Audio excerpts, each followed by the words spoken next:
Bon, comment on parle, nous, la génération qui a grandi entre la dictée du samedi matin et le langage SMS? Moi, je me faisais ramasser à l'école pour un participe passé, je sais pas vous.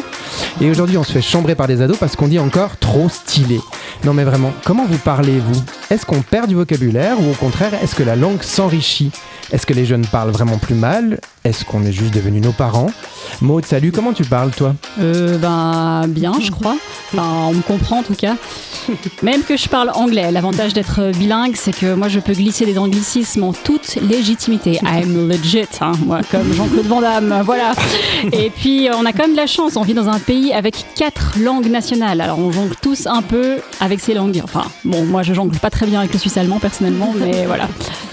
C'est vrai. Bah écoute, ça tombe bien parce qu'aujourd'hui, on reçoit une pointure de la langue.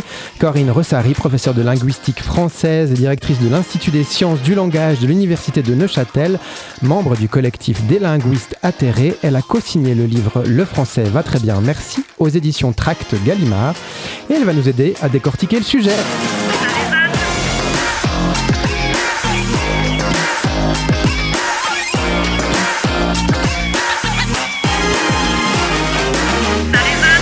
Podcast proposé par Nicolas Dimeo, Maud Lederman, Sébastien Dupéret, Sylvie Makela, Marine Basse et Jérôme Diguet. Et bonjour tout le monde, comment ça va? Mais ça va bien. Ça va bien. Forme. Salut. Et surtout, c'est quoi votre façon de parler? Alors, vous dites wesh, vous écrivez oignon sans le i, c'est une vraie question. Aujourd'hui dans la saison 7, et oui, déjà, on parle de comment on a évolué avec la langue, comment on parle, comment on écrit, et si on a vraiment tout désappris. Sommaire de l'émission, on vous écoute. Sylvie, c'est quoi ton thème du jour? Moi, je vais évoquer les différentes manières de parler le français et la façon dont on peut osciller d'une manière à l'autre. Sébastien? Alors moi, je vais vous raconter une épiphanie qui m'a fait changer mon rapport à ma langue, mais en fait mon rapport surtout à la langue des autres. On se réjouit, Jérôme? Eh bien, moi, je vais vous parler du langage qui me fait le plus peur. Oh, Marine? Je suis très troublée. Tu le fais le plus peur. Et moi, je voulais parler du fait que le langage est un mystère et que j'ai tenté de le percer tant bien que mal toute ma vie. Eh ben merci à toutes et à tous. Vous êtes bien en train d'écouter, de regarder sur YouTube, le seul podcast de Suisse romande qui ne coupe quasi rien au montage. Donc oui, vous allez entendre nos du coup et nos fautes de français en direct. Considérez ça comme un document scientifique pour notre invité. C'est Ça résonne, le podcast qui résonne, mais pas que. Rebonjour Corinne Ressary, bienvenue. Tu es professeur de linguistique française à l'université de Neuchâtel où tu diriges l'Institut des sciences du langage. Ton truc, c'est d'observer la langue telle qu'elle se parle et s'écrit vraiment. Tu as d'ailleurs consacré plusieurs ouvrages à ces petits mots qu'on utilise sans y penser, les fameux « donc »,« en fait »,« de toute façon ». Tu as participé à la rédaction de la grande grammaire du français et surtout tu es membre du collectif des linguistes atterrés, qui a publié récemment « Le français va très bien, merci », un tract qui démonte joyeusement les idées reçues sur le prétendu déclin de notre langue. Et c'est exactement de ça qu'on va parler aujourd'hui. Bienvenue dans Ça résonne. Bonjour, merci. Avant d'écouter les chroniques de notre équipe, voici les questions qu'on se pose sur ce sujet polémique à l'aide de la langue, on va dire. C'est notre session point de départ. Avant toute chose, Corinne, c'est quoi concrètement le métier de linguiste? Parce que j'ai l'impression que dans la tête des gens, une linguiste, c'est soit quelqu'un qui parle 12 langues, soit un gardien du dictionnaire. Qu'est-ce que c'est? Oui, en effet, souvent quand on dit qu'on est linguiste, la première question qu'on nous pose, « Oh mon Dieu, je vais devoir parler correctement, quelle horreur !» Et donc c'est lié aux idées reçues sur la langue et sur la grammaire et les souvenirs de l'apprentissage de la grammaire et des milliers de règles que les élèves doivent se mettre dans la tête. En fait, c'est pas du tout ça.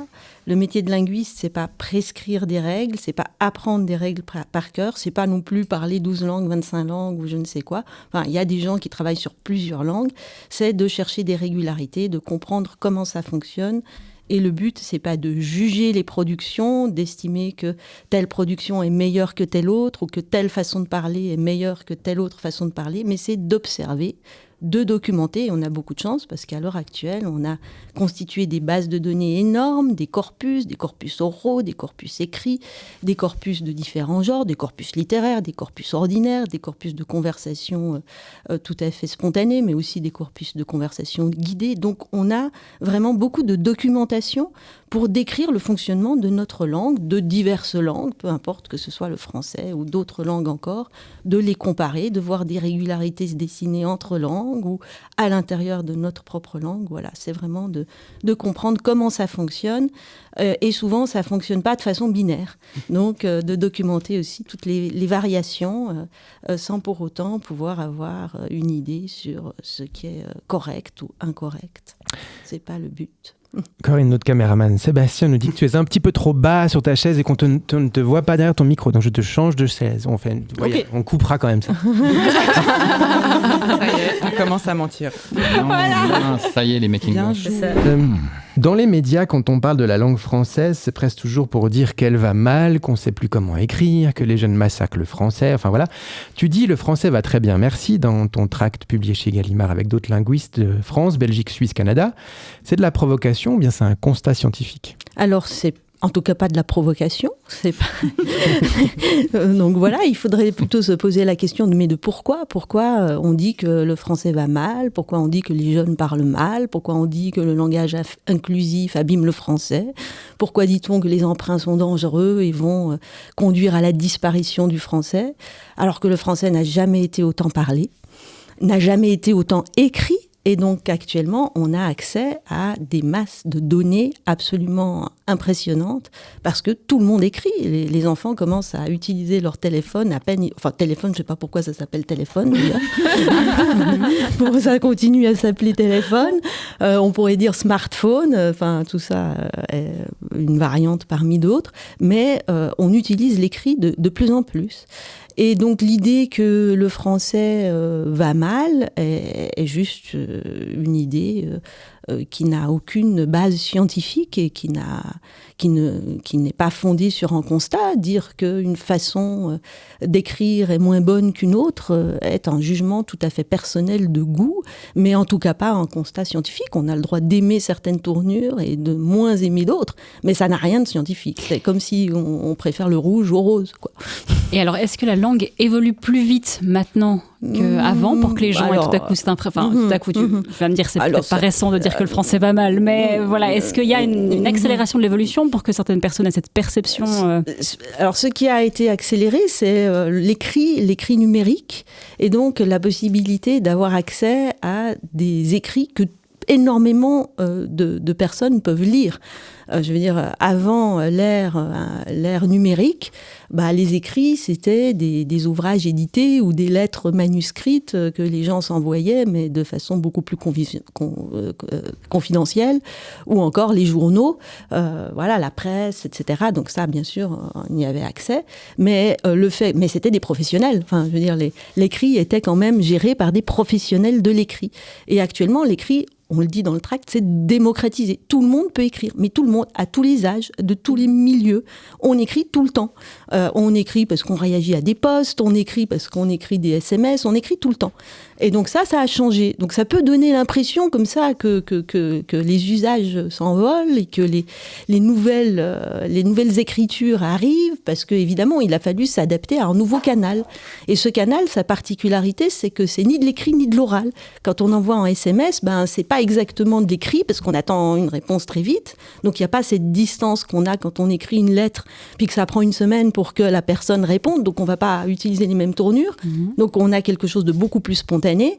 On n'a aussi pas le temps de commencer à rédiger un grand message avec toutes les formules qui sont habituelles de la lettre manuscrite. Donc ça a changé notre façon d'écrire. Parce que c'est une espèce d'écriture à la fois spontanée. Et ça, c'est assez nouveau. Enfin, c'est assez nouveau, ça remonte fin du 20e, début du 21e. Mais c'est un nouveau canal, voilà, en quelque sorte. C'est ni de l'oral, ni de l'écrit, c'est quelque chose d'intermédiaire avec une spontanéité, avec des usages propres, avec les émoticônes qui se sont développés, parce qu'on veut mettre de l'émotion, parce que c'est de l'oral aussi. Et donc, dans l'oral, on montre ses émotions avec ses expressions faciales, avec des mouvements. Donc, on ajoute des petits smileys, des petits clins d'œil, des choses qui vont aussi nous permettre de figurer l'oral de façon... Alors ça, c'est pour des linguistes, c'est juste formidable, quoi, de voir toutes ces nouvelles pratiques langagières. Mais tout ça fait que le français est très, très, très utilisé et très présent sur la toile. Et donc, que ça justifie largement le titre. Le français va très bien. Il y a beaucoup de monde, de plus en plus de monde qui parle et qui utilise le français. Et une langue qui va mal, c'est une langue qu'on ne parle pas. Je veux dire, c'est ça. C'est une langue morte. Hein. Ouais. C'est pas une langue qu'on met dans un musée. Une langue qu'on met dans un musée est une langue qui est terminée, qui ne vit plus. Pas, oui. Sylvie, tu avais une question ? Oui, j'ai l'impression que s'il y a ce sentiment que la langue va mal, c'est parce que les garants de la langue sont très conservateurs et propagent cette idée que ça va mal. Et quand je parle des garants de la langue, je parle de l'Académie française, des personnes autorisées. Et c'est ce sentiment à eux que je pense qui est reflété dans... Et du coup, la question est de se dire déjà, pourquoi est-ce qu'on a besoin des garants de la langue ? Pourquoi est-ce qu'on a besoin de gens qui font la police ? Et puis, pourquoi ils ont cette autorité ? Alors bon, d'abord on est en Suisse. Et en Suisse, on n'a pas d'académie française. On a une délégation à la langue française qui est faite de linguistes. Et donc on n'a pas déjà cette chape de plomb et cette valeur symbolique qui est très importante pour la France. Et puis l'idée que le français de France, c'est le français standard qui devrait être utilisé. Ensuite, il y a toute une tradition scolaire qui est liée à l'orthographe, parce que finalement, l'apprentissage de l'orthographe, c'est une espèce de valeur symbolique très très forte. Celui qui maîtrise l'orthographe est tout de suite vu comme une personne qui maîtrise la langue. Or, c'est deux choses complètement différentes. Enfin, je veux dire, ça n'a rien à voir. Maîtriser la langue, c'est maîtriser ses registres, c'est maîtriser les façons de s'exprimer en fonction des situations, c'est connaître des variantes de vocabulaire, utiliser un mot parce qu'on a décidé de l'utiliser et pas parce que c'est le mot qu'il faut utiliser à tel moment. C'est savoir la différence entre l'oral et l'écrit. On ne s'exprime pas, surtout en français, de la même manière à l'oral qu'à l'écrit. Et dans les idées qui sont propagées, il y a l'idée d'une langue uniquement littéraire et écrite. Ce qui est une chose complètement fausse. D'abord, une langue est parlée avant d'être écrite, bien sûr. Et donc, apprendre, mais même actuellement encore, les enfants, à 5 ans, 6 ans, quand ils commencent à lire, ils apprennent le français écrit. Ils apprennent à construire une phrase avec un sujet, un verbe, en complément. Or, à l'oral, personne ne parle de cette façon-là. On va dire, ma mère, elle m'a donné en goûter pour ma récré, et on ne va pas dire, ma mère m'a donné en goûter pour ma récréation. Non, ça ne se dit pas. Ce serait complètement bizarre de s'exprimer de cette façon-là. C'est la même chose pour la négation. Le « ne » devant la négation ne s'utilise plus à l'oral. On ne va jamais dire « je ne sais pas ». Si vous me posez une question et je n'ai pas la réponse, je vais dire « je ne sais pas ». Je ne sais pas. Je sais pas. Et je veux dire, les apprenants, enfin les grammaires pour les apprenants sont beaucoup plus progressistes. C'est-à-dire qu'on va vraiment leur apprendre les bonnes formules, parce que l'apprenant qui n'est pas francophone et qui, dans une situation orale, commence à dire « je ne sais pas », il va tout de suite passer pour quelqu'un qui n'est pas complètement à l'aise avec le français. Donc voilà, on a ces diverses façons-là, et puis on a cette symbolique sur l'orthographe, qui permet aussi de sanctionner les gens de façon binaire. Et ça, c'est peut-être rassurant, c'est faux. Alors que, non, c'est ce que j'explique à mes étudiantes et à mes étudiants, c'est jamais juste ou faux. On peut le dire, mais il faut savoir dans quelles circonstances, dans quel registre. Il n'y a pas de bien et de mal quand on regarde le fonctionnement de la langue. Je coupe sur un truc parce que j'avais une question là-dessus. Moi, quand j'étais gamin, c'est vrai que j'ai été ramassé pour l'orthographe à l'école. Maintenant, j'écris des bouquins. Ça me fait toujours rire, ce truc-là. Et on est tous très fiers de toi. Merci. Tu es sorti de l'ornière dans laquelle tu étais tombé. Voilà. Mais quand même, ça m'a traumatisé, cette histoire-là. C'est-à-dire qu'on a évolué donc, depuis 20 ans, je pense. Ma question, c'est qu'est-ce qu'on a changé vraiment dans les écoles, parce que moi, j'y suis plus, alors je ne peux pas savoir. Et puis, mais est-ce qu'on a trouvé un moyen de décomplexer les gens qui qui ne savaient pas utiliser l'orthographe correctement, où il faut quand même l'apprendre. Enfin... Je ne suis pas sûre qu'on ait beaucoup évolué dans l'enseignement du français. J'ai suivi mes enfants, donc voilà, c'est pas que j'étais en classe ou que j'ai eu une expérience avec des enseignantes ou des enseignants, mais ça restait très proche de ce que je faisais moi quand j'étais petit. Donc, j'ai pas l'impression que ça a beaucoup. Donc je crois que la seule chose qui a changé, c'est que très récemment, je crois que c'était en 2023 ou 2024, ils ont accepté les rectifications de l'orthographe qui ont été proposées en 1990. Voilà. Et ces rectifications, elles sont quand même relativement timides. Donc, il y a une forme de rationalisation de l'orthographe. On évite de mettre en R à chariot et 2 R à charrette en disant, voilà, on écrit événement comme on le prononce, événement et pas événement. Bah, voilà, c'est ce genre de petites choses-là, mais les choses beaucoup plus substantielles, comme l'accord du participe passé, qui est un casse-tête absolument hallucinant et qui n'a aucun sens, avec que des règles complètement arbitraires. Je crois que ma collègue en a compté 44. 44 règles pour l'accord dans participe passé. Mon Dieu, mais on pourrait pas faire autre chose à l'école plutôt que d'apprendre 44 règles. Un cauchemar, ouais. Voilà. Jérôme, tu veux partager un cauchemar aussi? Non, c'est pas un cauchemar, mais c'est vrai que je me pose la question. Alors, après, voilà, c'est mon avis, hein, mais moi, je suis pas totalement d'accord avec le fait que oui, ok, on parle beaucoup plus français, mais sincèrement, j'ai l'impression aussi que c'est beaucoup plus... Les gens parlent plus tous pareil. Ah non. Mais enfin, moi, c'est un peu mon ressenti, en tout cas, suivant les classes d'âge et autres. Mais la question que justement je me posais, c'est pourquoi... Enfin, en fait, ce que je trouve fou, c'est comment ça se mute. Pourquoi on dit tout à coup « je sais pas » et pourquoi tout à coup ça devient la nouvelle norme? Alors, je sais pas si on a dit tout à coup « je sais pas ». Non, peut-être qu'on a toujours dit « je sais pas » parce qu'il y a des règles phonétiques qui font que « je sais pas » est plus... Enfin, évolue en général à je sais pas. Et d'autres règles phonétiques qui ont été étudiées par les linguistes, c'est pas mon domaine, mais par exemple le fromage, c'était lié à formage, hein, et donc on a des mutations phonétiques comme ça qui s'opèrent dans toutes les langues et qui font que voilà, on modifie, en s'appropriant et en utilisant la langue, on crée alors ce qui pourrait être considéré comme une faute à un moment donné, parce qu'on n'est pas habitué à cette prononciation-là, et qui devient la norme, parce qu'elle est reprise, parce qu'elle est sûrement plus économique, plus accessible, et elle se répand. Mais alors justement, toi, tu fais partie des linguistes atterrés. Donc vous êtes atterrés par quoi au juste? Tu peux recommencer cette question, parce qu'il y en a une qui tousse en plein dans le micro.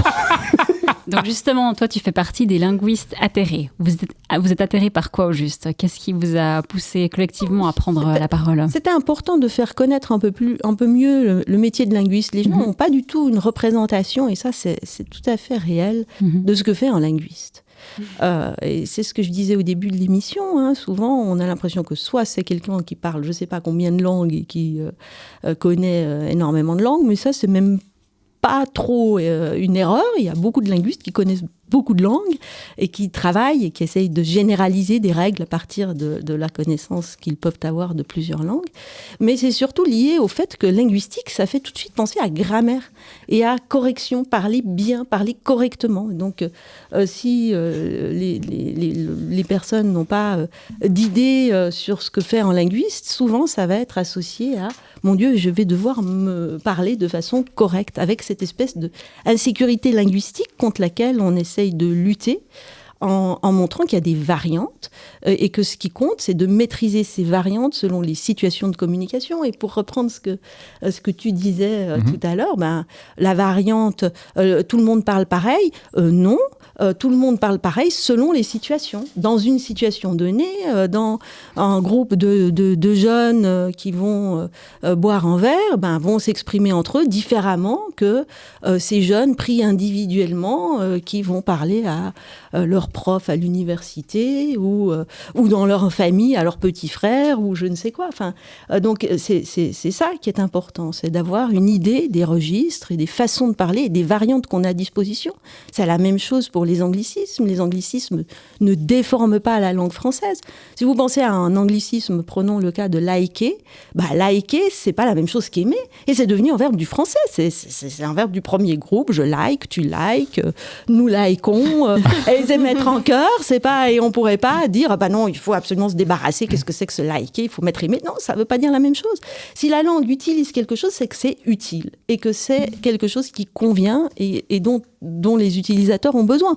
Alors ça peut perdurer, ça peut être éphémère, et puis chaque génération a ses expressions qui leur sont propres. Voilà, je sais pas comment vous dites maintenant qu'une soirée est sympa. Alors il y avait sympa, stylé, voilà. Toi, la plus jeune, c'est Marine, la plus jeune, c'est toi, non? Moi, je vais tellement en soirée.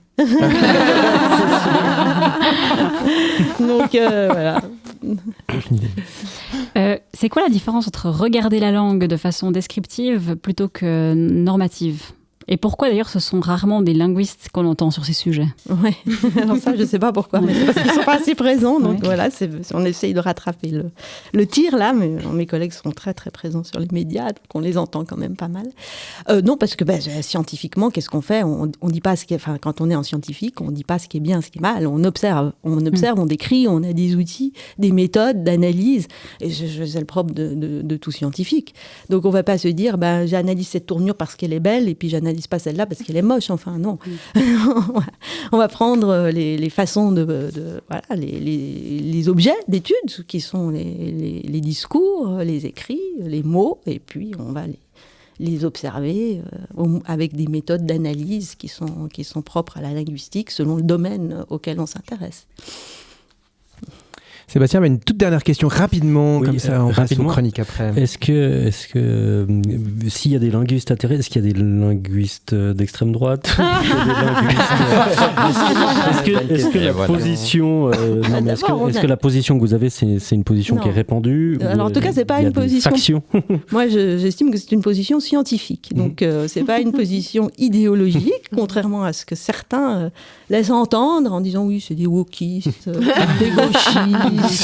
Et voilà, parce que voilà, j'ai encore récemment entendu le débat entre Alain Finkielkraut et ma collègue Anna Bélier. Alors c'était très clair que voilà, chez Alain Finkielkraut, les linguistes atterrés sont des gauchistes, voilà.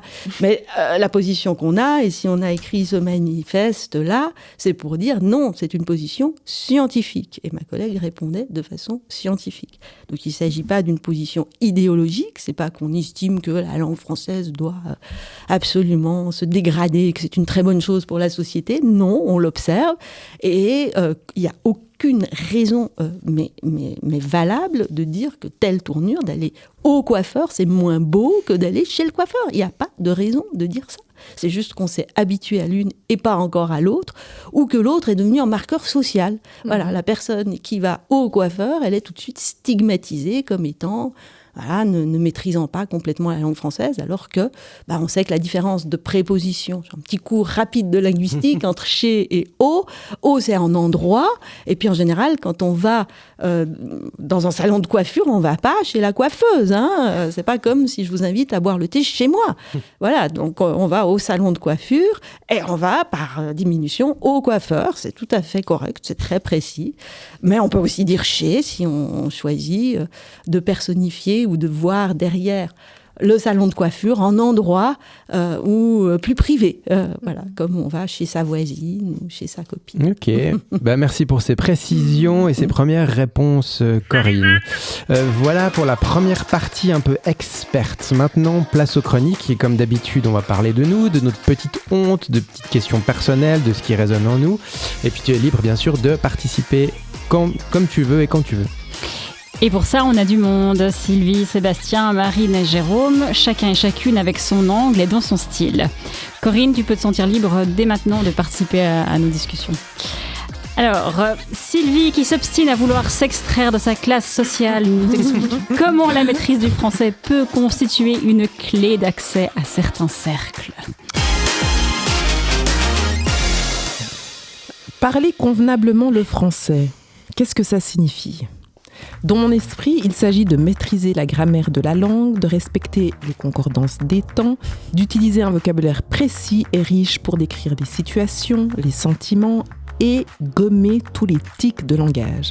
Pas de place pour l'argot, le verlan, pour les résidus de patois ou les marqueurs fatiques tels que quoi, ouais, wesh. C'est une forme de politesse. Transmettre un français convenable à mes enfants constitue donc un aspect important de l'éducation que je leur donne. Pour ce faire, je m'efforce de parler un français exemplaire, je corrige mes fils quand ils parlent, je les expose à la littérature, au théâtre, au cinéma, et je respecte l'école, le gymnase et les hautes écoles garantes de la perpétuation de la langue. Si j'œuvre pour que mes adolescents maîtrisent le français, si je les invite à trouver du plaisir à parler cette langue correctement, ce n'est absolument pas par souci de la préserver, cette langue de Molière, ou par crainte de sa disparition, ou même de sa dégradation. Non. Je dirais même que c'est dans l'ordre des choses que cette langue dominatrice, colonisatrice, impérialiste se fasse créoliser, moderniser, dynamiser au contact des nouveaux pays, des nouveaux peuples et des nouveaux quartiers qui la composent. Si je souhaite que mes fils parlent convenablement le français, c'est parce que cette langue leur colle à la peau, comme leur couleur de peau, comme leur tenue vestimentaire. Non seulement elle est vectrice de préjugés, de raccourcis et d'étiquettes, mais c'est surtout un code pour pouvoir rentrer dans certains cercles et y évoluer. Cercles professionnels, éducatifs ou même sociaux. J'ai peu de sympathie pour le français de l'académie, sa rigidité, sa supériorité affichée, son mépris de la nouveauté, de la créativité et autres fantaisies héritées de langues créatives des quartiers populaires ou du patois d'arrière-pays me laissent sans voix. Cependant, c'est un sésame, une richesse ambiguë, acquise aux dépens d'autres biens moins valorisés, comme ma première langue maternelle, le lingala de la République démocratique du Congo. Mes enfants me répondent que toutes les langues ont de la valeur. Je leur réplique que leur valeur fluctue selon les personnes qui les parlent et les lieux où elles se parlent. Que cette hiérarchisation est valable entre les langues, mais également entre les différentes manières de parler une seule et même langue, comme le français. Tout ça est étroitement lié à la classe sociale, aux différents capitaux économiques, sociaux et symboliques. Maîtriser le français convenablement revient à maîtriser les codes des milieux d'influence où les opportunités et les privilèges sont les plus répandus. Je crois que mes enfants comprennent avec beaucoup d'indulgence la stratégie de leur mère. Ils parlent donc le français convenable en ma compagnie et réservent leurs autres français à d'autres cercles. Même si je déplore parfois de me concentrer sur une seule langue au risque de passer à côté des richesses des autres langues, je suis rassurée de savoir que mes enfants sont plus ou moins bilingues socialement. Donc, comme je m'aperçois aussi que certains mots ou certaines expressions gagnent leur lettre de noblesse et qu'elles prennent l'ascenseur social, la question que j'ai pour toi, Corinne, c'est que je me demande comment est-ce que ça se produit ? Comment est-ce qu'un mot, une expression, entre dans le Larousse ? Il entre dans le Larousse parce qu'il entre dans l'usage, tout simplement. Donc le dictionnaire n'est pas censé faire l'usage, il est censé recueillir l'usage. Donc les mots, et puis il n'y a pas que le Larousse, il y a le dictionnaire Wiki, dictionnaire qui est en ligne, et qui est alimenté par les francophones. Il y a d'autres façons d'enrichir le lexique du français. Il y a aussi des mots qui s'en vont. Parce qu'ils ne sont plus utilisés. Et cela quitte les sphères. Donc il y a des mots qui ne sont plus dans le Larousse. Oui. Okay. Oui, il y a des mots aussi. Le Larousse perd des mots, gagne des mots. Bah oui, heureusement, c'est pas tout. Autrement, il deviendrait de plus en plus gros, de plus en plus gros. Il y a des mots qui ne s'utilisent plus. Et tu peux nous donner des exemples ? Non. Des mots qui sont. Récemment, je crois qu'ils ont intégré, mais ça, on vérifiera. Ils ont intégré Yel, je crois. Ok, excellent. Voilà. Ce qui a donné lieu à une petite panique. Une panique générale sur, mon Dieu, il n'y a plus... Tu me disais quoi, une panique du Figaro, toi? Alors oui, c'était la panique du Figaro, avec notamment cet argument que je trouvais bien, qui était que le mec disait, mais en fait, je ne l'utilise pas. À chacun son dictionnaire. Il a qu'à prendre le dicfou de l'Académie française. À 250 balles chaque tome. Bon, tu fais comment avec tes enfants? Toi, tu es d'origine anglophone. Oui. Tu leur parles en plusieurs langues? Ouais, alors j'essaie de leur parler anglais, mais ils résistent assez fortement. Enfin, c'est difficile en fait quand ils sont petits. En fait, quand ils sont tout petits, ça va parce que si tu veux, les échanges sont assez simples. Mais dès que ça commence à se complexifier au niveau des échanges, je dirais vers 3-4 ans, il y a ce moment où en fait, ils disent, en fait, je comprends pas ce que tu es en train de me dire, donc je dois réexpliquer plein de fois, puis retraduire, puis ça devient tellement compliqué que du coup, je switch. Au français. Français, ouais, tu lâches. Ouais, mais tu switches. Ouais, exactement. Mais c'est dur parce que c'est vrai que la langue, je crois que ça fait partie de ce qu'on aimerait transmettre, comme tu le disais, Sylvie. Et puis quand ça marche pas complètement, cette transmission, c'est comme toutes les formes de transmission de l'éducation, c'est dur, quoi. Il y a un truc côté là, je peux pas vous faire ce cadeau, un peu. Enfin, tu vois, il y a quelque chose de un peu difficile. Mais vous sentez dépasser les autres avec les plus jeunes? Je dis, on a tous, j'ose dire, spécialement. Toi, tu parles comme ça, Marine, tous, des fois, tu fais ça. Il m'arrive de faire des contractions. Oui, tu fais des contractions. Mais toi qui es la plus jeune parmi nous, tu te sens dépassée face au langage des plus jeunes actuellement ou mais moi, je me sens dépassée par le langage des autres. Globalement. Dans le sens où, comme tu disais, Sylvie, en fait, il y a, et comme tu disais aussi, Corinne, assez bien, il y a des degrés il y a des niveaux de langue et des registres. Et je suis hyper consciente des registres que les gens ont et je suis hyper consciente de ne pas maîtriser les registres des gens quand je suis dans des contextes. Voilà. Et dans l'écriture, parce que jeunes, il faut le rappeler que tu es éditrice aussi, oui. dans les registres de langue que tu as, dans les livres que tu publies, est-ce que c'est toujours à peu près le même registre ou vous variez un tout petit peu aussi? Ça dépend des autoristes. Un exemple. Ça va dépendre des autoristes, des projets d'écriture, ça va dépendre de beaucoup de choses, de beaucoup de paramètres. Et puis après, tu vas adapter ton travail éditorial à la personne. En fonction de la personne. Et en fonction du texte. Donc tu dois quand même apprendre à parler le langage de quelqu'un d'autre aussi. Oui, tu dois chausser son langage. C'est joli, chausser. D'une certaine manière, tu l'enfiles, quoi. Je tiens à dire que je suis un... Pardon. Non, mais je trouve intéressant de se donner cette liberté-là, parce que moi, parfois, je suis dans des cercles où je sens bien que le niveau, les langages ne sont pas les mêmes, mais je ne vais pas me donner cette liberté parce que je me sens pas forcément autorisée. Mais typiquement, et puis d'ailleurs, je suis un peu ridicule. Si je vois typiquement mes enfants qui parlent entre eux à la wesh wesh, je ne vais pas commencer.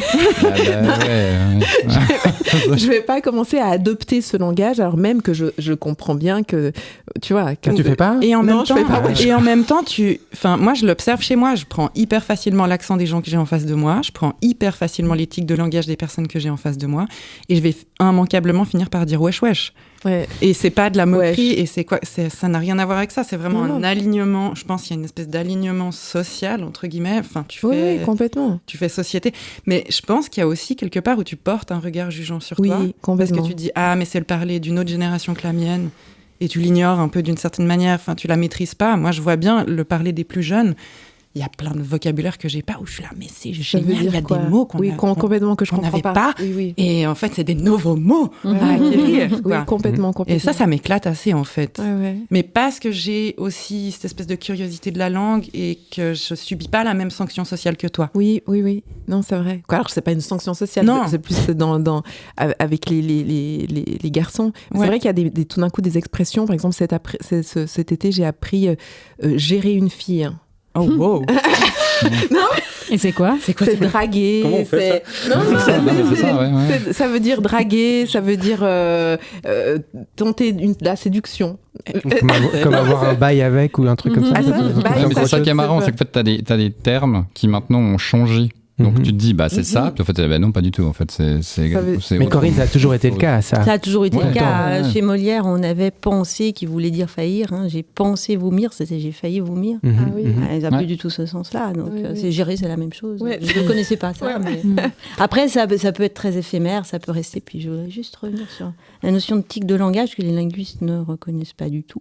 Okay. C'est pas une notion scientifique. Ça veut dire quoi? Tic de langage, c'est tout de suite vu comme quelque chose qu'on ne maîtrise pas du tout, qui vient malgré soi, alors qu'on a besoin de béquilles quand on parle à l'oral, parce que c'est un déroulé, on n'a pas une gomme pour effacer ce qu'on vient de dire, comme quand on est face à notre clavier d'ordinateur.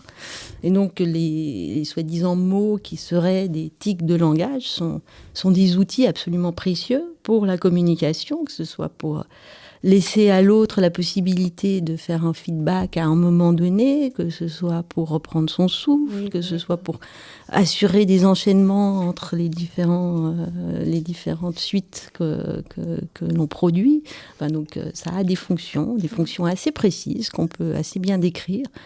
Et l'idée de tic comme quelque chose qu'on ne maîtrise pas du tout, qui vient malgré soi, qui n'obéit à aucune régularité, n'est pas correcte pour décrire ces choses-là, quoi. C'est très rassurant parce qu'il y a évidemment des biais, mais encore une fois des biais de voilà, très idéologiques en réalité. Mais c'est très idéologique. Et c'est vraiment très très intéressant de voir que c'est de l'idéologie. Ah pardon. Je parle trop. Merci Nico. Non, pas du tout, mais il faut qu'on avance. Je suis désolé, On parlait de sanctions sociales. Non, mais si. Je pensais pas qu'il partirait si fort. Tu voulais finir une phrase. Non, c'est bon. Désolé, attends, je remets. Elle est vexée maintenant. Oui, bah oui. Et voilà. Sébastien, tu voulais dire encore quelque chose, toi? Non, c'est tout bon. Ok, pardon.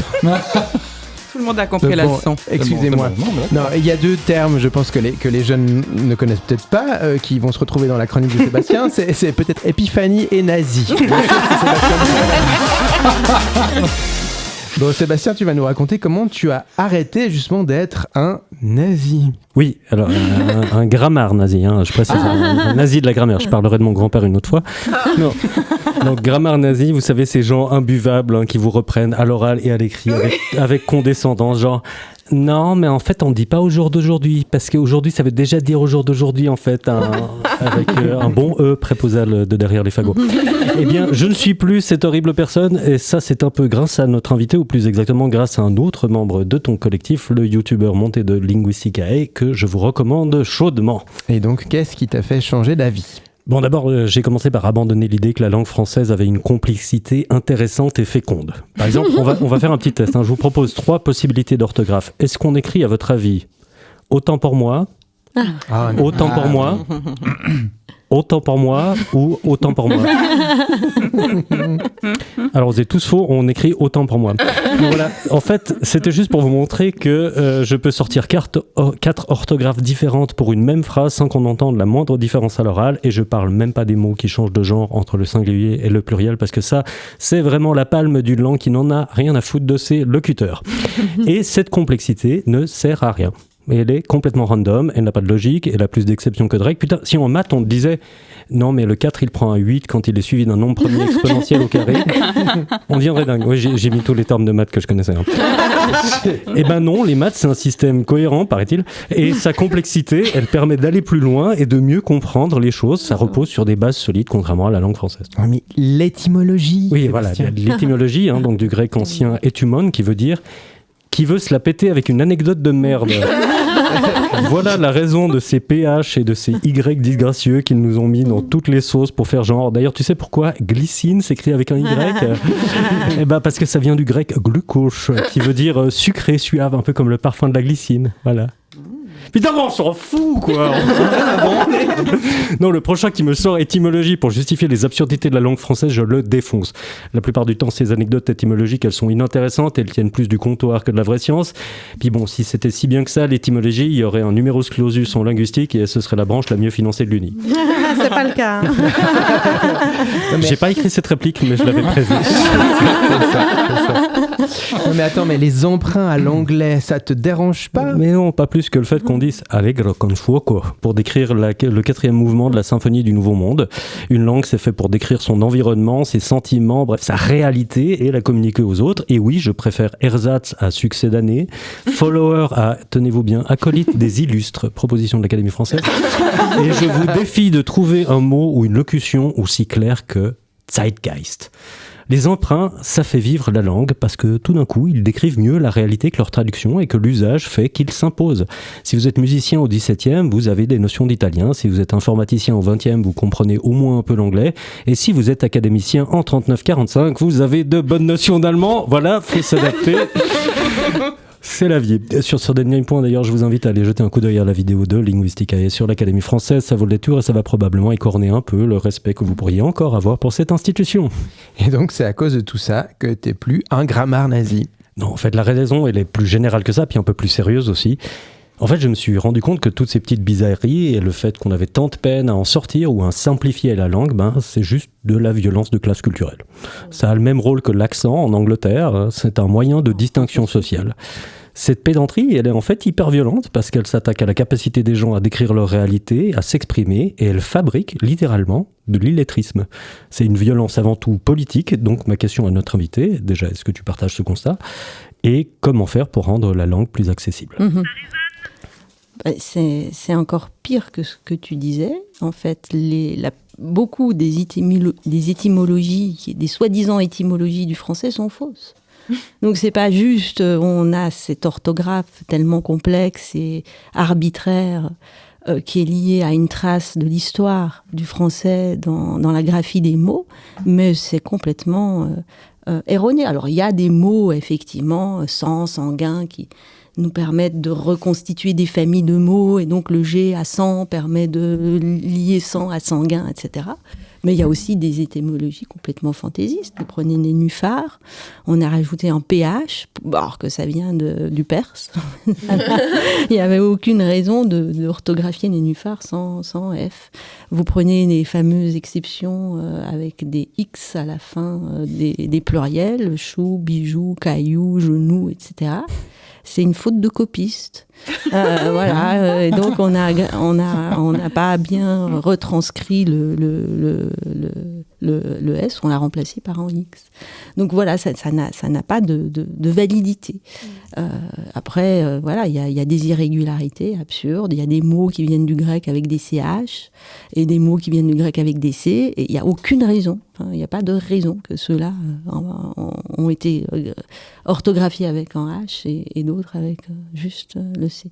Donc non, c'est encore pire que ça. Mais ça serait possible de faire... Je crois que le turc a vraiment une lettre, un son. Oui, non, ça c'est compliqué pour le français parce qu'on a quand même une infinité de sons. D'abord, une des choses qui est intéressante, c'est qu'on apprend aux enfants, encore actuellement, les 6 voyelles du français, comme s'il n'y avait que 6 sons en français, 6 phonèmes. Or, il y en a beaucoup plus. Il y a bien 6 voyelles écrites, mais il y a beaucoup plus de sons que ça. Enfin, il y a on, un, i. Il y a une complexité. Il y en a au moins 14 de phonèmes différents en français. Donc non, c'est pour cette raison que c'est difficile de faire en son une graphie. Mais il y a des langues qui ont quand même bien simplifié leur orthographe, et puis pour lesquelles c'est pas un problème l'orthographe. Alors pour le français, je pense que c'est difficile parce qu'on a une spécificité qui fait que il y a toujours quand même plusieurs graphies pour un même phonème, et donc ça restera le cas. C'est pas le but, c'est pas d'aller. Alors on a fait des écritures inventives. Enfin, on peut essayer des choses, mais bon, ça sera sûrement très, très difficile de modifier à ce point-là la structure même de notre langue. Mais si vous pensez à des langues comme l'espagnol, l'italien, l'orthographe n'est pas un problème. Jérôme ? Justement, j'avais cette question-là, mais du coup, tu y as un petit peu répondu. C'est effectivement, est-ce que c'est des questions, là on parle du français, mais est-ce que c'est des questions qui se posent dans d'autres pays avec d'autres langues ? Cette simplification, la complexité ou la simplification. Alors, oui et non. La structure du français, comme je le disais, est une langue complexe parce qu'on a effectivement pour un même son des graphies différentes, et puis et modifier tout ça sera compliqué et difficile et juste. Mais il y a des choses qu'on peut quand même améliorer. Et donc ça, c'est des questions qui ont été posées aussi dans d'autres langues, notamment les règles grammaticales, qui peuvent être liées à penser à l'accord des participes passés pronominaux. Voilà. On peut faire un test, je le fais avec mes étudiants. Qui sait accorder les verbes pronominaux aux participes passés? Après, personne. C'est quoi un verbe pronominal? Jérôme s'est rendu compte qu'il adorait dire le mot gibecière, ce qui n'a aucun rapport avec la chronique qui suit. Jérôme, à toi. Et non, c'est vrai, ça a vraiment aucun rapport. Moi, je vais vous parler de la langue que j'aime pas, à savoir la novlangue. Donc attention, top, qu'ont en commun les 1% des plus riches et le langage? C'est une question. Vous devez donc répondre. Repose la question. Quoi? Qu'est-ce que qu'ont en commun les 1% des plus riches et le langage? Eh bien, des problèmes de redistribution.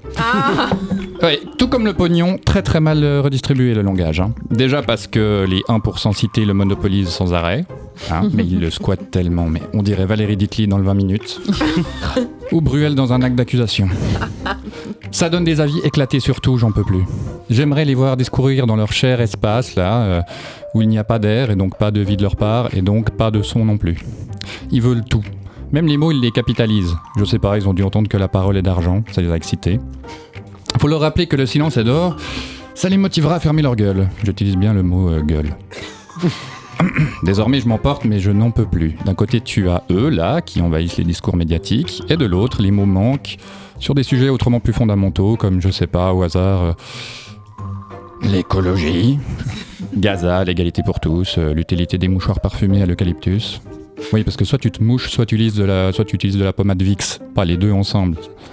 Bonne nouvelle cependant, j'ai lu dans un article de Science et Vie, attention, c'est là où je demande un débunkage, et vie datée de 2026 que nous perdions environ 338 mots par année. Donc encore quelques décennies et on pourra espérer ce futur. Et maintenant l'allocution du président des États-Unis, Donald Trump Jr.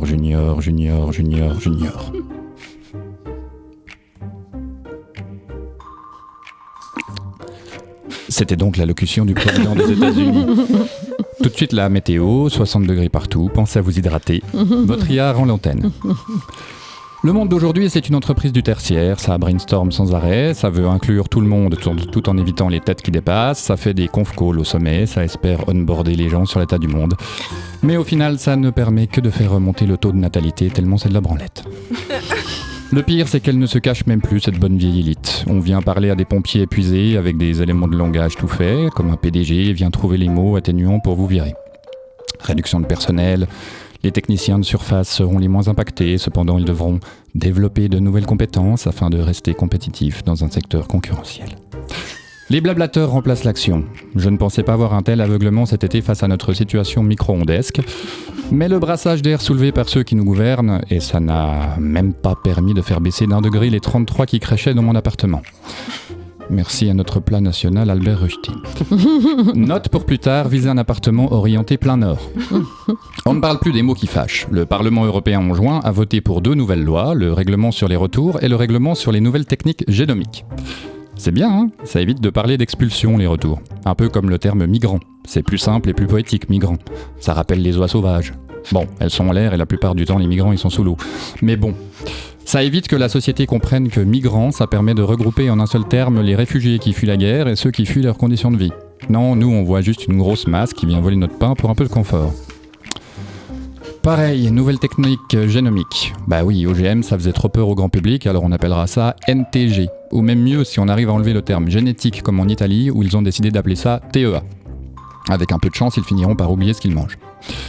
Allez, j'arrête là, face à ce monde qui communique plus qu'il ne parle, j'ai peur de ne plus trouver les mots. Ma question étant la suivante. Attends, on va voir où tu veux en venir. Je comprends mieux pourquoi tu m'as parlé de Radio Nova avant. Tu fais un manifeste, je trouve une place chez eux, vas-y, pose ta question. Est-ce que vous, parce que je trouve intéressant ce truc-là par rapport à justement tout ça, est-ce que vous pensez pas qu'à force de vouloir simplifier la langue, on finit par donner de plus en plus de pouvoir aux gens qui perpétuent un certain élitisme ? Mais qui veut simplifier la langue ? Bah, il y a des gens qui veulent simplifier la langue. Mais simplifier justement. comment ? Bah, peut-être en simplifier certains vocables, certains sens, etc. Et moi, j'ai juste peur que justement les classes élitistes qui, elles, vont continuer à se former de cette manière-là, vont avoir des moyens beaucoup plus puissants. Et on le voit déjà justement dans les éléments de langage, je trouve, pour noyer le poisson et pour en gros réussir à faire vendre leur cam à des gens. Mais derrière simplification de la langue, il y a plusieurs choses. Est-ce que c'est produire des phrases courtes, hein ? Il y a eu beaucoup d'études qui ont été faites et qui ont montré notamment que les discours de Trump, puisqu'ils ont été cités, sont des discours de phrases courtes, parce que ça les personnes les retiennent mieux, les comprennent mieux, c'est impactant. Donc ça, c'est un choix stylistique de construire des discours avec des phrases courtes, percutantes, mais c'est pas une simple. Il a pas modifié la structure de la langue anglaise. Il a juste utilisé une autre façon. Il l'a utilisé d'une certaine façon en faisant des phrases, enfin en ayant des personnes qui écrivent des discours pour lui, qui font que ces phrases sont, elles sont censées être courtes. Donc ça, on peut le compter, on peut savoir exactement que c'est beaucoup plus court que ses prédécesseurs.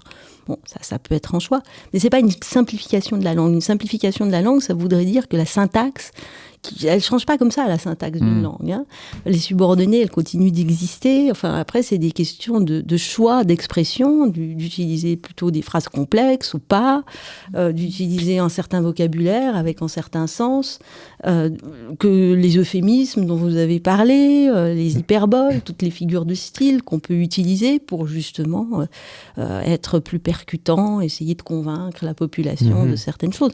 C'est s'approprier de la langue à des fins peut-être de manipulation, de désinformation, mais c'est autre chose. Alors justement, question pour t'aider, Jérôme, dans le sens où tu vas, toi, il y a eu des mots style LGBT, gay, ou des choses qui ont été effacées clairement de certains sites en Amérique, en Amérique avec Trump, etc. Est-ce que dans l'histoire... bon, je sais que t'es pas historienne, mais forcément que tu connais. Il y a déjà eu ce genre de choses-là. Et est-ce qu'une personne, c'est ce que comprend ton propos, qui a du pouvoir, peut effacer vraiment pour toujours des mots qui ont existé ou pas? En tout cas, Trump le fait. Hein. Il a listé une série de mots et les journalistes qui utilisent ces mots sont radiés. Enfin, bon. Ouais, et puis au-delà de ça, justement, moi j'ai pris l'exemple de migrants, parce que c'est vrai qu'une fois je me suis dit, mais attends, en fait, à une époque j'entendais toujours le terme réfugié. D'ailleurs, j'ai justement été sur le site de l'ONU en regardant pour voir, effectivement, il y a réellement deux différences. Mais c'est vrai qu'il disait justement, maintenant, la plupart des vagues migratoires, il y a autant des réfugiés que des migrants dedans. Sauf qu'on ne fait jamais la distinction. Non, bien sûr, ça c'est tout à fait le cas. Alors il y a une manipulation, et il y a beaucoup de collègues qui s'intéressent à ça, les métaphores, une opération. On ne parle pas de guerre, mais d'opération. Oui, bien sûr. Tout à fait. Mais ça c'est autre chose. C'est le registre plutôt de la rhétorique, de comment et quels mots on utilise. Et les mots changent de sens, d'ailleurs. La guerre juste, par exemple. Façon de légitimer la guerre. Et c'est vrai que tu fais la différence entre ligne de langage ou ligne de parole et la parole aussi, j'ai l'impression. Oui. Parce que quand en tout cas moi, quand on évoque la simplification, c'est comment faire en sorte que ce soit plus simple pour la personne qui apprend. Comment c'est... Et c'est ça. Et moi, j'ai aussi des exemples à l'école. Moi, j'étais aussi nulle en orthographe parce que j'arrivais pas du tout à saisir la logique de la langue. Mais par exemple, je me souviens avoir été moquée parce que j'écrivais Cartier comme la marque Cartier. Oui, tout à fait. Tu vois, c'est ce genre de... Non, mais oui, complètement. Ah, c'est bien. C'est ce genre... Non, mais... problème du et aujourd'hui, français. elle a un foulard Cartier sur la tête. Comme par hasard. De l'évolution. Et c'est de ce type de simplification qui me réjouirait, moi. Oui. De se dire, tiens, on peut accepter que si on se fait comprendre, il n'y a pas besoin d'être stigmatisé parce qu'on ne sait pas... voilà. On n'a pas une orthographe parfaite. Bon, mais là, il y a une autre solution, c'est d'accepter les correcteurs orthographiques qui sont partout actuellement. On accepte bien que les élèves fassent leur devoir de mathématiques avec une calculette. On ne leur impose pas d'apprendre tous les calculs et de les faire manuellement.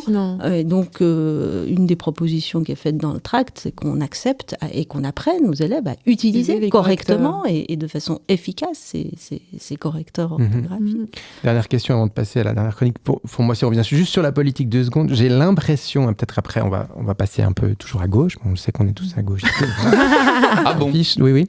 Mais j'ai l'impression, quoi que j'entende à la radio ou ailleurs, les gens qui critiquent la langue actuelle qui ne va pas, c'est des gens de droite. Les gens qui veulent la changer, c'est des gens de droite. Est-ce qu'il y a quelque chose comme ça de politique de droite qui n'est jamais OK avec la langue? Je pense que c'est une forme de conservatisme qui est assez propre à une politique peut-être de droite. Okay. C'est-à-dire que la peur du changement ou l'idée que le changement... Mais la langue change, et la langue, elle change, qu'on soit de gauche ou que soit de droite. Les usagers font que la langue change. On ne parle pas la même langue que Molière, on ne la prononce pas de la même manière. Enfin, cette espèce d'idée, d'image comme ça, d'Épinal, d'une langue qui serait la belle langue de Molière, et que depuis, si on commençait à parler la langue de Molière, plus personne ne se comprendrait. Enfin, pas très bien. Hein. Ouais. Bon, elle, comme quoi, elle a toujours pas compris comment on fait pour parler correctement. On peut dire qu'elle s'en fout un tout petit peu. Enfin, Encore plus depuis qu'elle sait que le langage sert à nous remettre à notre place. C'est Marine Basse. Et ouais, donc je vais clairement reprendre des éléments qui ont déjà été dits parce que on est vraiment super. On est sur la même longueur sur des d'onde. questions de classe, sur des questions d'organisation sociale, etc., etc. Alors, bon, moi, je suis située. Quand tu viens de la plus française des villes suisses, tu piges vite que le français, il est pas à toi. Combien de fois je me suis cogné les regards délicieusement méprisants de mes amis de France et de Navarre au moment de m'encoubler dans ma langue natale et de glisser un malencontreux 70. Oh, scandale! C'est vrai que c'est pas évident de déduire le sens de ce mot. À la rigueur, j'aurais dit panos. Je comprendrais qu'on comprenne pas. Mais enfin, je sais pas. Je suis une bille en maths, puisqu'on parlait de maths, mais j'ai quand même réussi à enregistrer 70 et CM2. Mince. J'ai fait une faute dans mon texte. Bon, et aussi, comment voulez-vous que nos amis de France apprennent à compter en Suisse si en Suisse on s'obstine à mettre des notes de bas de page dans les livres qu'on fabrique pour traduire 70 aussi? Et je mens pas, c'est vraiment le cas. On a des notes de bas de page quand on écrit 70 dans le texte. C'est sérieux? Ouais. Ouais. C'est fou ça. Ouais. Bon, allez, la vérité c'est que je suis pas là pour régler mes comptes avec la Gaule, mais plutôt avec les gardiens des cultures dominantes. Parce que, voyez-vous, cette réaction nauséabonde, j'y ai droit avec des Suisses qui parlaient bien la panosse de chez nous. Sérieusement, vous voyez de quelle réaction moqueuse je parle? T'en parlais un petit peu d'une autre manière, mais cette espèce de « qui te remet tellement à ta place de celui qui sait pas parler. Ouais, moi, c'était moi. C'est ce truc un peu... Quoi ? À vrai dire, même si je suis toujours pas immunisée à cette réaction de gros crevard, au moins, quand je rentre à la maison mortifiée de n'avoir pas su me comporter avec l'élégance que la bonne société attend de moi maintenant, je sais que les bourgeois sont des salauds. Ça me console, certes pas, mais j'identifie qu'on m'a remise à ma place. Ça fait pas tout à fait le même effet qu'un « j'ai pas compris » bienveillant, on est d'accord. Si je prends l'exemple des helvétismes, c'est bien parce que je pense que Paris et son académie de gros bourgeois nous dictent comment on doit causer. Et qu'à la limite, ça m'irait que mon vocabulaire de pauvresse rentre pas dans le dico. Ce qui m'emmerde royalement, c'est qu'entre nous, on se classe par nos manières de parler. Alors voilà, naïvement, j'espère encore que le langage est une convention sociale qui nous permet de communiquer. Et en fait, ce que je me demande aujourd'hui, c'est est-ce que le langage nous servirait pas à nous classer et à nous dominer ? Ouais, dans le thème, toujours là, pour cette fin d'émission, bande de gauchos. On peut dominer les gens par le langage, non ? Est-ce que les linguistes n'auraient pas intérêt à prendre le pouvoir ? Le but des linguistes, c'est pas de prendre le pouvoir, c'est d'essayer d'avoir un regard précis et scientifique sur la langue et documenté surtout. Les variantes, c'est intéressant. Je sais pas si vous utilisez le tu, c'est ça? Oui, dans cette émission. oui, Je vais me conformer aux usages. Donc, tu as évoqué la variante du français de Suisse et puis l'idée qui a été défendue par les linguistes et notamment qui a bien été très bien répercutée dans la grande grammaire du français qui a été éditée donc, par Anne Bélier et Daniel Gothard, que tu as cité dans ton introduction, justement, estime que le français de France, c'est une variante. Le français de Paris est une variante, comme les autres.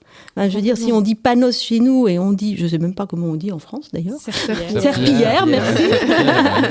Serpillière n'est pas un mot plus noble que panos. Enfin, en Normandie, on dit la toile. Une toile, une pâte, une serpillière. Bon, c'est des variantes régionales. Et la variante de Paris est une variante régionale comme une autre. Et donc c'est là-dessus qu'il faut intervenir et qu'il faut essayer de prendre du recul pour voir les diverses façons de communiquer en fonction de régions linguistiques. Et en plus, si on prend nos cantons suisses, on aura encore d'autres variantes. Oui. Donc voilà, et c'est magnifique. Enfin, c'est ça qu'il faut garder. C'est parce que c'est la pluralité, la richesse. Pourquoi vouloir choisir absolument un mot plutôt qu'un autre? Parce qu'il serait plus quoi, je ne sais pas. et puis c'est aussi le reflet, les mots régionaux ou les expressions régionales sont aussi le reflet d'une culture et d'une manière de voir le monde. Moi, je me souviens avoir eu l'occasion d'aller en Côte d'Ivoire, et puis ils ont une expression qu'ils utilisent pour mentir, qui dit « mais arrête de mettre bouche dans parole ». Ça veut dire « arrête de mentir ». Et franchement, je trouve que c'est hyper intéressant ce que ça dit de comment les gens voient les choses, etc. C'est d'autres images et c'est hyper bien. C'est très très très mais riche. c'est pas plus, c'est pas moins standard qu'autre chose. Voilà, c'est une façon de dire. Il y a les expressions en Suisse, on dit peindre le diable sur la muraille. C'est une expression tout à fait suisse romande qui est liée à un emprunt de l'allemand. Et que les Français de France n'ont pas, mais ils en ont d'autres. Et voilà. Donc, et c'est surtout l'idée qu'il n'y a pas une variante qui doit s'imposer au détriment des autres, avec cette idée que c'est la variante du français hexagonal qui prime sur les autres. Mais je crois qu'il y a les Québécois en savent aussi quelque chose. Et je pense que c'est là où je voulais en venir, c'était de parler de cette culture hégémonique parisienne. Enfin, c'est Paris qui croit avoir la culture hégémonique sur le français et sur pas mal de productions culturelles aussi. Et en fait, on a le français de Paris et on serait censé parler le français de Paris. Et en fait, les Français régionaux en témoignent, c'est pas le cas. Et ce qui m'intéresse, c'est qu'est-ce qui fait qu'ils veulent rester dans cette qui veut rester dans cette fiction. Alors là, mais je pense que c'est une fiction, effectivement. C'est une fiction. Oui, c'est une complètement. Fiction. Et ils s'en accommodent, ça leur fait du bien, mais ça ne représente pas du tout la réalité. Mais on se retrouve à reproduire cette violence entre nous. Oui. Et ça m'interroge, tu vois. Non, mais complètement. Enfin, je te pointe du doigt parce que t'en parlais. Tu es le démon sur la muraille.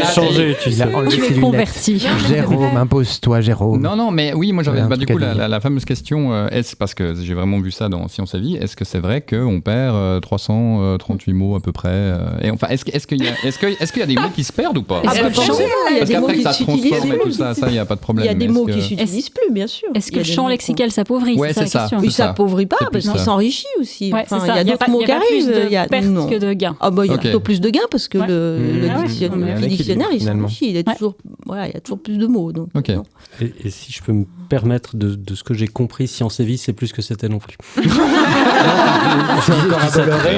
Je dis ça très très sérieusement, c'est que cette erreur, l'équipe originale s'est barrée pour fonder un journal qui s'appelle Epsilon, qui est très bien. Ah bon, bah alors d'accord, ok. Voilà. Change ton abonnement.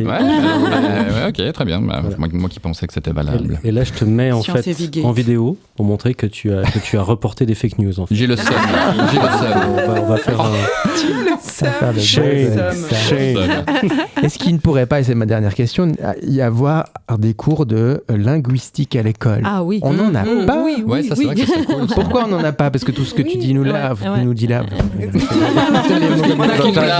Comme la serpillière, par exemple.